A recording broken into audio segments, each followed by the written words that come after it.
មិនគិតចំណេញឬខាតដីការបោះវែងនិងការបោះបង្គោលព្រំដែនបណ្ដោះអាសន្នគឺដើម្បីកំណត់ខ្សែព្រំដែនដែលត្រឹមត្រូវរវាងកម្ពុជានិងថៃការបោះវែងនិងបោះបង្គោលព្រំដែនបណ្ដោះអាសន្នជាមួយថៃមិនមែនដើម្បីកណនាអំពីការចំណេញឬខាតដីនោះទេប៉ុន្តែដើម្បីកំណត់ខណ្ឌសីមានៅលើដីជាក់ស្ដែងនេះគឺជាការបញ្ជាក់របស់សម្ដេចធិបតីហ៊ុនម៉ាណែតនាយករដ្ឋមន្ត្រីនៅព្រឹកថ្ងៃទី25ខែវិច្ឆិកានេះសម្ដេចធិបតីហ៊ុនម៉ាណែតបានបញ្ជាក់ថាគោលដៅចម្បងរបស់កម្ពុជាគឺការកំណត់បង្គោលព្រំដែននៅលើដីជាក់ស្ដែងដែលបញ្ជាក់អំពីខ្សែព្រំដែនមួយដែលត្រឹមត្រូវនិងច្បាស់លាស់រវាងកម្ពុជានិងថៃ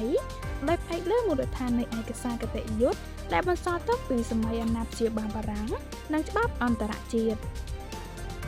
សម្ដេចធិបតីជឿថាការនេះគឺជាវិធីសាស្ត្រដោះស្រាយបញ្ហារយៈពេលវែងដើម្បីឈានទៅដល់ការបញ្ចប់ជម្លោះនិងបង្កលក្ខណៈឲ្យពលរដ្ឋនៅតំបន់ព្រំដែនដែលមានបញ្ហាអាចទទួលសេចក្តីសុខនិងបន្តជីវភាពរស់នៅជាប្រក្រតីឡើងវិញ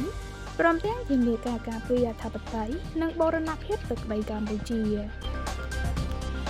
គួរជ្រាបថាតាមស្មារតីដែលបានឯកភាពគ្នារវាងគណៈកម្មាធិការចម្រុះព្រំដែនខណ្ឌសីមាគោកកម្ពុជាថៃ JBC ភាគីកម្ពុជានិងភាគីថៃបានឯកភាពបញ្ជូន